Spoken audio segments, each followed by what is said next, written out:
Hello hi welcome back to my channel Sisir official. So today video వచ్చేసి ఇంటిని maintain చేసే ప్రతి ఆడవాళ్ళకైతే నేను చెప్పే ఈ టిప్ అనేది బాగా యూస్ఫుల్ అవుతుందండి. సో బెడ్రూమ్ అనేది చాలా నీట్గా పెట్టుకోవాలని చెప్పేసి ప్రతి ఆడవాళ్ళు అనుకుంటారు కదండి.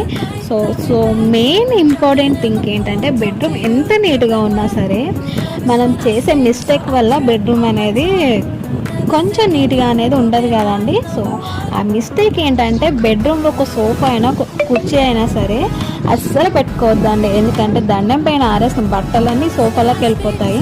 కబోర్డ్ పక్కన ఉన్నా సరే మనం బట్టలు మడత పెట్టుకోవాలి. అంత ఇంట్రెస్ట్ అనేది అస్సలు రాదు కదండి. మనం ఇంట్లో చాలా పనులు చేసుకుని వస్తాం కానీ బట్టలు మాత్రం మడత పెట్టుకోవాలి. మీరైతే కొంతమంది ఆడవాళ్ళకైతే అనిపిస్తుంది కదండి. సో అందుకని చెప్పేసి బెడ్రూమ్లో ఎప్పుడు మన సోఫా కానీ కుర్చీ కానీ అస్సలు పెట్టుకోవద్దండి.